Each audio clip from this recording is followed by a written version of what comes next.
and welcome to the Gary Dunn Show for November 6, 2023. I'm your host, Gary Smith, and on today's show, we're going to talk with Coach Dunn about this past weekend's action at the shores of Lake Erie, and then break down everything going on in the PSAC, and then look ahead to this final week's opponent of the regular season, the Stroudsburg Warriors. And Coach, good to see you. Great to be back for another week. It's a long trip. I think we're spoiled in the PSAC. I've been in some leagues where you don't know what a long trip is, a 3-hour trip. We could do that standing on our head. So, now, great weekend. What we talked about last weekend, nothing better than Erie in November. Thought we went up, really liked the way our guys handled the trip and came out in the first quarter ready to play. Well, I tell you what, I mean, first of all, it was a beautiful weather day for November in Erie. It's about 55 degrees, a little bit of rain on and off, nothing major. But when your team came out for warm-ups, you could tell that there was just that switch was on. It wasn't. Sometimes you can tell a team's going to take a little while to warm up. You guys were switched on and ready to go. Yeah, we had talked about it a week ago that I didn't think we came out of the locker room ready to play, and that's not who we want to be. That's not who we are. Our kids, we discussed it frankly in team meetings this week. I thought we had a really good week of practice. So, I felt us. We have a routine that we follow when we're on the road, and we walk through stretch and walk through right before we get on the bus to head to the field.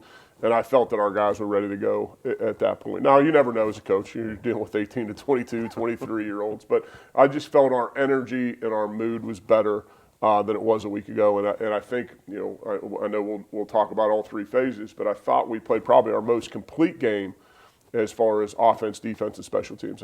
Gannon is a good football team. That's a hard place to play. It was essentially for second place in the West. Whoever wins that was going to finish in second place in the West. So they had a lot to play for on their senior day, and they're a good football team. They came here a year ago and beat us, I believe, on our homecoming. So there was a lot on the line to play for, and our guys were ready to go. And like I said, I think we probably played our most complete game in all three phases. Well, complete is the word I would use, because on the way back, it's a 3-hour drive. I was using that time to kind of think about the show today, and I was going through each phase: offense, defense, special teams, and really it was solid. I mean, let's start first with the offense. If you look at the numbers, nothing super splashy, but time of possession was incredible. You just ground out the game. Another game where you had 44 rushing attempts for 250 yards on the ground, just grinding out the soul of the other team. Thought we had great balance. I think like you said, we ran for 250. I think we threw for 200. We missed a couple opportunities, but that's going to happen in the pass game. We felt like a go ball down the middle on maybe our second drive, or a first drive, if we come up with that, now we're really moving. We had another post route that was a little bit thrown inside in a play that I think Eric Willis would tell you he would want back. So if you're able to hook up one or two of those pass plays, now you're talking about a big day offensively. But love the way we're in football. I'll tell you, that first touchdown was drawn up, and Coach McLean and Coach Salisbury, Coach Eric Taylor did a great job of scheming up this week. But it just happened. It was a clinic tape. We ran a little counter play. The guard kicks out, the fullback gets his guy. We cracked in on the safety, and Diave Johnson had a big game blocking, and it was kind of his coming out party catching the football, but threw a great block, and we go untouched for about 30 yards into the end zone. And anytime you can have a run play where it's that wide open, your guys are doing good things. So I thought we were, we worked. And Gannon's a good defense. They don't give you a lot. I think that going into the game, they were giving up 100 yards rushing a game, and to run for 250 on that group was good. So we get the first touchdown. We kind of trade some punts, and then I thought the big moment in the game offensively was we got into a 2-minute drill and really ran the ball to start the 2-minute drill. Coach Salisbury said in our staff meetings yesterday, because I'd never started a 2-minute drill in a heavy formation. We had a tight end in, a running back in, and two wide receivers, and we started by running the football, and it kind of got us jump started, and we hit a pass, and then we were able to hit Eric Willis on a little corner post in the end zone with about 30 seconds left, and that was a big moment in the game to go up 14-3 going into the half, knowing that we're getting the ball in the second half. That was a huge play in the game offensively. And you said it. It's almost like we say the phrase Groundhog Day. I mean, Yep. that's what a coach wants to see, and go in that locker room with the momentum and going Yep. in there. And then second half started. Again, great drive. Didn't end how you wanted it to, but you took up a lot of time and just kept continuing to get momentum on your side. Yeah, we threw an interception in the red zone, and that was the one part offensively that I thought was really our only maybe mistake of the day. They showed a coverage and give Gannon credit. The kid made a nice play, but we just didn't make a good read. Davis checked to a play that we've had some success on this year, and he didn't read it out. He got so excited that he thought he had it and didn't read his guy. And I sat next to him on the he sat behind me on the bus on the way home. And we talked about that play, so that's 100% on me. So he's still learning and growing, but we've got to get rid of those red zone turnovers. I think we've had 3 now where we're taking points off the board. Anthony Becote's doing a good job, and I thought Anthony played really well. He had some great kickoffs, but he also made two field goals that were big field goals at the time to put us up. The one put us up 21 points, and then the other one put us up, 3 scores again. They were big kicks, but we got to get out of that turnover in the red zone deal. And other than that, I thought we were clean. I thought our defense played well too. I'm sure we're going to flip to that. Yeah, defense. If you look, the stat sheet is just filled with tackles for losses, pressures. The human torpedo, Matt Tobey, another 11 tackles. Your defense forced a key turnover in the second half that kind of really started to shut that door on the Gannon offense. But like I said, 7 tackles for losses for a total 35 yards, 5 sacks for a total 29 yards, the 1 turnover, 7 pass breakups. And after the Gannon there was an injury, Gannon quarterback, but the backup was running for his life the entire time. Probably hoping he stayed on the sideline. I was hoping he wasn't going to run much. But no, I think the turnover was a big point in that game. That kind of gave us all the momentum. We ended up converting a touchdown after that. I know Diave Johnson had a big play. We came out in the second half. He had a huge catch to kind of flip the field. He had a big catch on that drive, a post route to get us down to the 1-yard line. And I thought our red zone offense was good. But, yeah, that turnover was huge. And, we thought we would see both of their quarterbacks. They've played 2 of them. The one that played that unfortunately ended up getting hurt, and the other one, 2 totally different style kids. So we were prepared for both. But it's tough when you're in a game and you get into the rhythm and the feel of a game, and then they switch to a quarterback who's more of a running quarterback who we knew was going to get to his first read, and if it's not there, he's going to tuck it down. We knew they were going to have some design quarterback runs. So I thought we did a good job adjusting to that after maybe their first possession with him. But our defense, when our eyes are right, our leverage is right, and we run to the football, we could be a really good defense. And I thought we were Saturday. I thought we tackled well.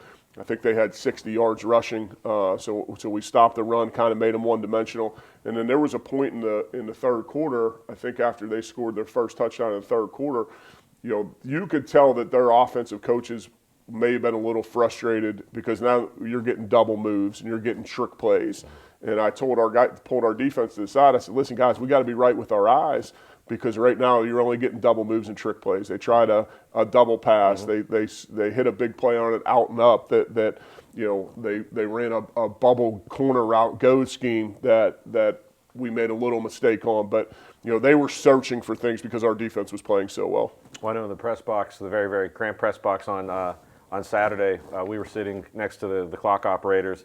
And I overheard them talking one time after one of the defense plays, like, this defense just swarms. They keep coming. I'm like, yeah, I've seen it all year. There's no quitting that. Yeah, I really like the way they're playing. And if we can just do the little things, and it's coach speak, but be about our details. There was 2 big plays in that game. One we gave out not and up that we never should have gave up. We didn't give them credit. They made plays. And then the bubble go play or bubble corner route play, our corner was supposed to sink. And, when our defense is playing really good, they sometimes they want to take chances. Just play in the scheme of the defense that we talk about every week. That play will find you. If our corner does the right thing there, I think he probably gets a pick on the ball. So we just got to keep growing and developing. They're playing hard, and I thought we tackled really well. Gannon has some nice skill kids. And I thought the key for us was we ran to the football and we tackled really well. And when we can do that defensively, we're going to have a chance. And then special teams, I thought we probably had our best day. We covered kicks really well. We converted on 2 field goal opportunities. We converted on all our PAT opportunities. I thought our punt game was good. We drop a punt there. We drop a snap, which we got to get corrected. But other than that, I thought special teams was clean all day. I think we're getting closer on our kickoff return. We were 1 block away a couple times from huge returns. So I was happy with the way the guys responded special teams-wise. Well, and sometimes that stadium is a special teams nightmare because there's not a lot of structure, and you're 8 blocks from Lake Erie. You can have wind and swirling winds. Yeah. And I thought the 2 kicks Anthony made were clutch kicks because they were no doubts. Yeah, big kicks right down the middle, and both of those were to put us up by a significant amount. So. I'm tending to. I like our offense. I'm gaining a little more confidence. I thought for sure you would bring up the 4th and 1 on our own 20 that I went for it, and we were able to get it. But I like our offense. But in those situations, to put points on the board, and I have ultimate confidence in Anthony Beacoat that he's going to go out there and hit a clean ball. But those were big kicks at big times for us Saturday. Well, let's take a look back at this past Saturday's action from McConnell Family Stadium, and then after the break, we will talk about everything upcoming. It's a big week in Vulcan football and NCAA football. You're watching the Gary Dunn Show right here on CUTV Sports 1.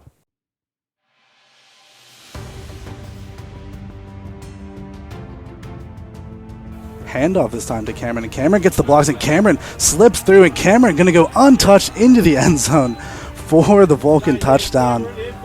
And just like that, the Vulcans, out of nothing, able to get themselves on the board. Full receiver set black in the gun. Has time, just going deep towards the end zone. The pass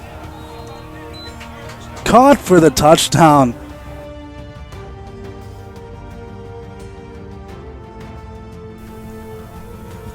Davis Black hanging it off to Bobby Boyd. Bobby Boyd bouncing it back outside, and that will be a touchdown.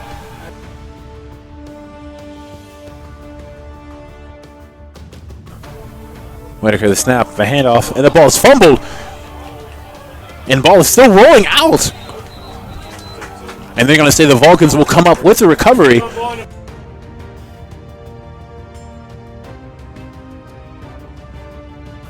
Fake handoff, and it's a keep. And that is a touchdown, Vulcans. Miko back, kick is up. And it is good. Now making the score 31-10, Vulcans. Miko kick is up. And it is good.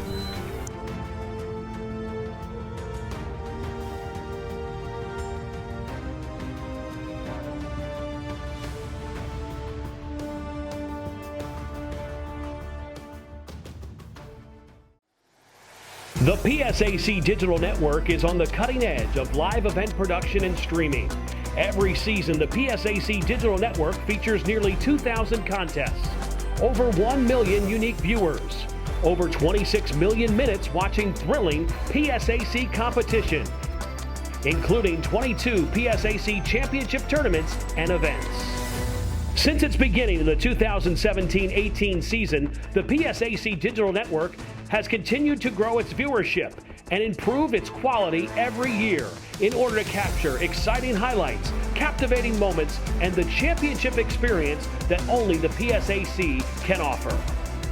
All 18 PSAC member institutions have a completely cost-free online portal that makes tuning into your favorite team just one click away. Find it all on the web at PSACSportsDigitalNetwork.com. Are you a Penn West California student looking to get involved in media? You have two great choices, and for both, all majors are welcome. CUTV is the home for Vulcan sports. Be a part of 80-plus live games both home and on the road. We're looking for announcers, camera operators, graphic operators, and much more. There are also opportunities to develop your own shows. Go to our YouTube page, CUTV Sports 1, and see all of the content. WCAL Radio gives you the opportunity to play your music and develop your own show. Be heard locally over the air in a 40-mile radius and worldwide online. That's 91.9 FM, Power 92. SAI Media of CUTV and WCAL. Get out, join up, be seen, and be heard.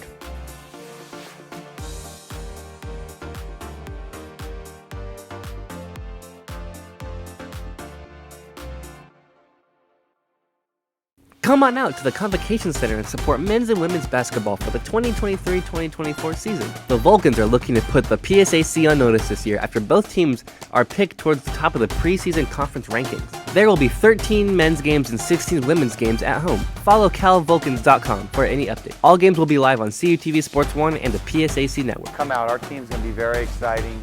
We have a lot of good players. I think we play the game the right way, very up-tempo. I think we're going to be able to score some points. I think our defense is going to be great. great. Our guys have great energy. Come to our games. I think once you get here, you'll really like what you see. I think it's exciting. These players put in a ton of time, a ton of effort to put out a good product on the floor. And like I said, I think it's super exciting, and you'll really want to come back.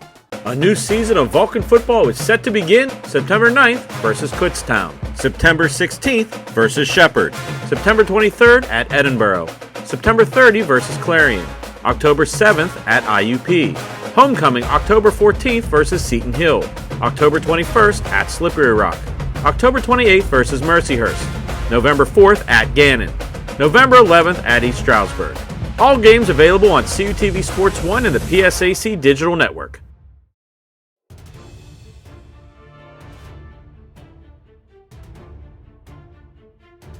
And hand off to McCann, and he rumbles forward into the end zone. Touchdown, Vulcans! Cirillo drops back, hit and intercepted by the Vulcans, and it's one of the big guys up front. And he's crossed the 40, crossed the 30, crossed the 20, the 10, 5, touchdown, Vulcans! It's Gerald Brown with the interception. Mitchell under center. Hands it off to McCann. McCann's got a lane, spins around on one, breaks another tackles, rumbling forward into the end zone. Touchdown, Vulcans!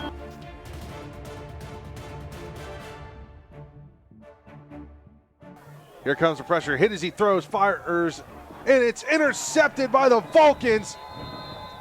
Kevon Mormon, or excuse me, that's Isom with the interception on that play. Fakes the handoff again, and he's going to get sacked in the backfield. And the ball comes loose, and the Vulcans are fighting for it.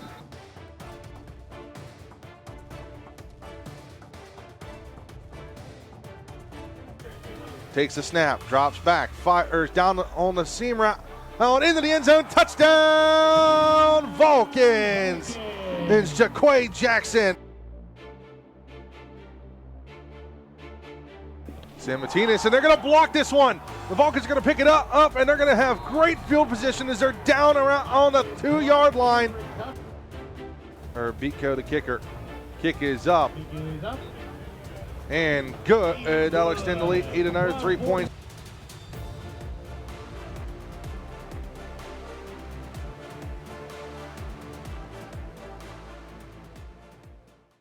And welcome back to the Gary Dunn Show. You just saw highlights from last year's action against this upcoming week's opponent, East Stroudsburg Warriors. Once again, I'm Gary Smith with Coach Dunn. And Coach, before we break down this weekend's action, we're going to put a bow on this past weekend's contest in the PSAC with the scoreboards. Last weekend of divisional play, as you see, we talked ad nauseum about California and Gannon. Other scores in the West, IEP goes to Clarion and wins 39-27. Slippery Rock goes to Edinburgh and wins 56-18. And then the final score in the West, Seton Hill shuts out Mercyhurst 14-0. And then you go over into the PSAC East. Bloomsburg goes to Millersville and wins by 3, 34-31. East Stroudsburg goes to Shepherd and loses 44-17. Kutztown over Westchester 27-17. Then Lock Haven over Shippensburg 21-7. And final look at the PSAC standings. See California finishing second in the PSAC West. But Coach, we're going to talk not so much about that. We're going to talk about something that's overarching, if you will, other than the PSAC race this weekend, and that's the regional rankings. Sure. California in the top 10 last week. Unfortunately, the way the rankings come out when we shoot this, we don't have the updated rankings ahead of us. Go to calvulcans.com, and Matt will have that updated as soon as it's out there. But obviously, Coach, top 7 make it. You're in that race. What's the message to the team before you even talk about this upcoming week's opponent? What's the message to the team? What's the thoughts internally about being in that position? We just got to take care of our business. You know, and I told our guys after the Slippery Rock game that what you've done up to this point is going to put you in position. Every game that you play from here on out is going to be a big game. So our guys have put us in a position to play meaningful football in the middle of November, which is one of our goals when we started. We started this journey on August 5th, and just proud of the way they've responded. I think we are peaking at the right time. I think we are getting better. I see, improvement in all areas. And as a coach, that's what you want. You want to be peaking at the right time. As the season goes on, you're either getting better or you're not. And I feel like we're getting better in all three phases. So we've put ourselves in a situation to go play a really quality opponent that's also ranked in the top 10 in the regional ranking. So, it's going to be a tough game on the road.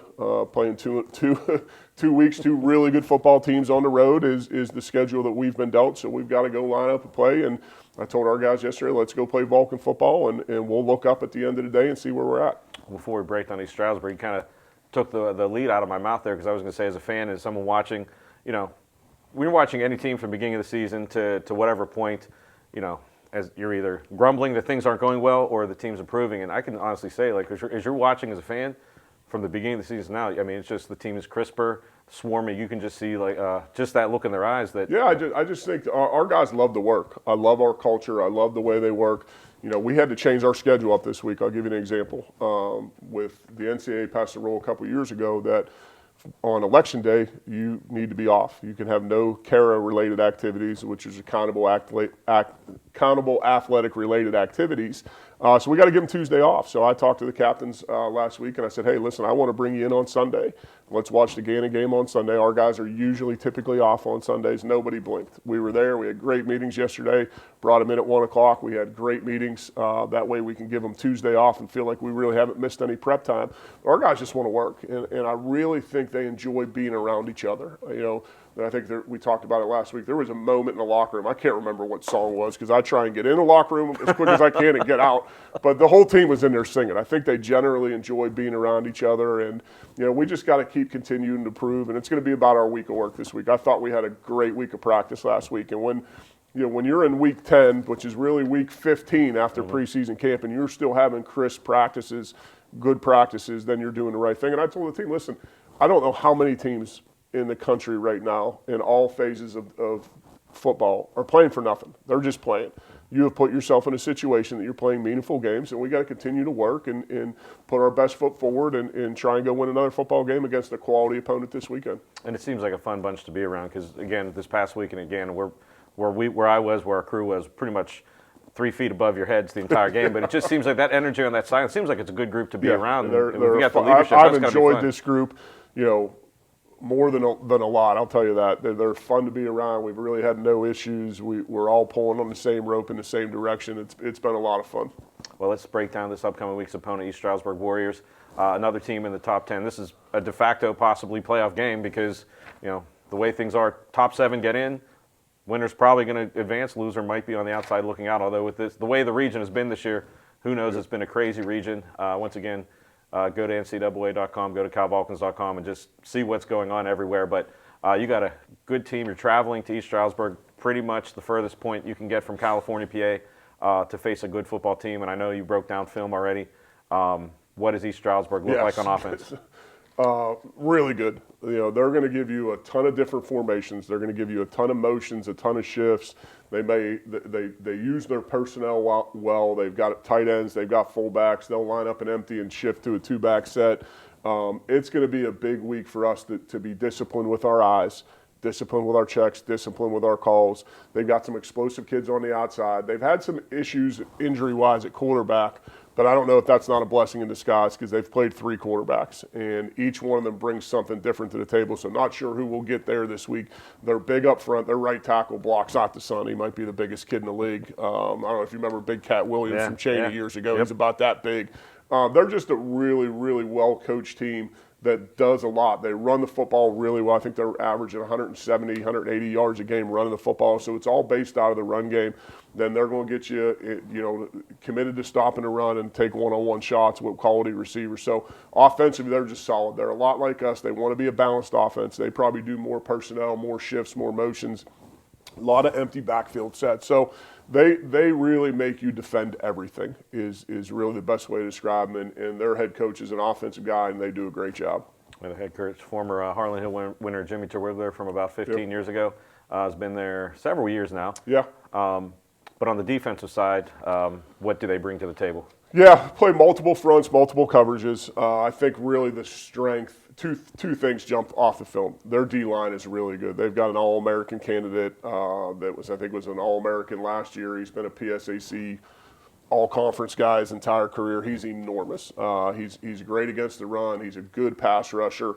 But their D-line is really where it starts. And I think they've got great team speed. I think they fly around to the ball. They don't give up many big plays. They're going to be a sound defense, and they're going to change it up on you. Know, we got them breaking the Shepherd game down yesterday, and they played them a little bit different than they played anybody else.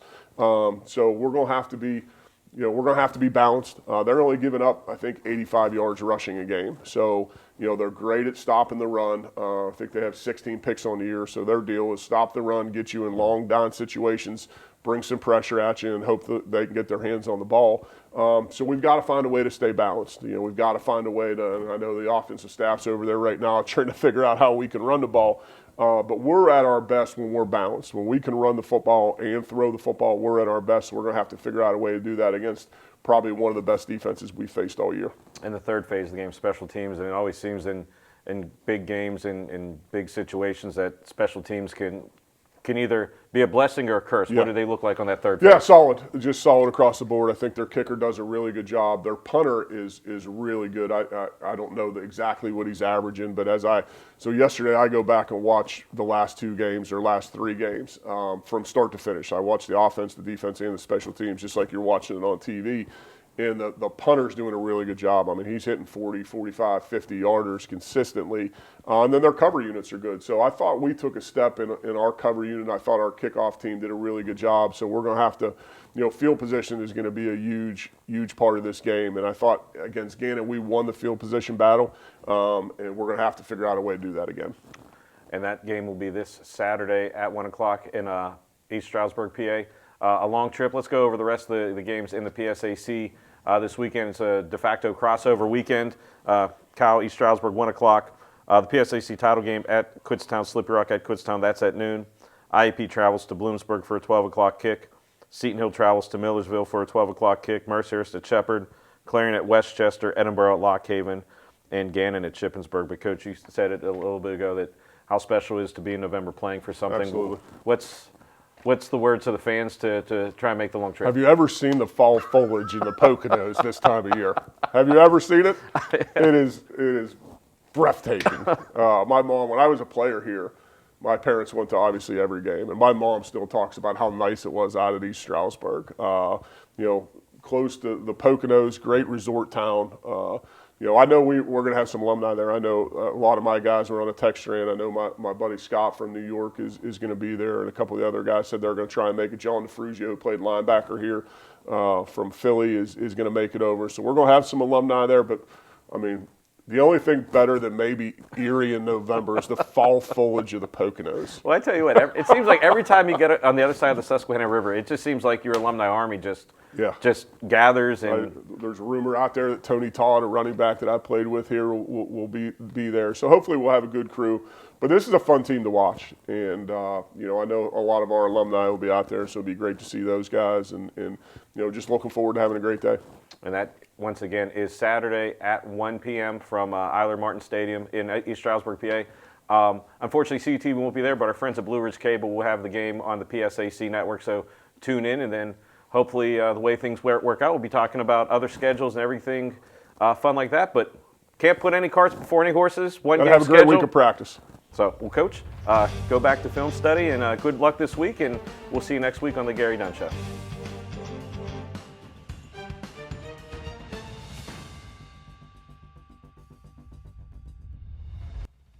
Hello, welcome to the Gary Dunn Show for October 30th, 2023. I'm your host, Gary Smith. I'm joined by Coach Dunn.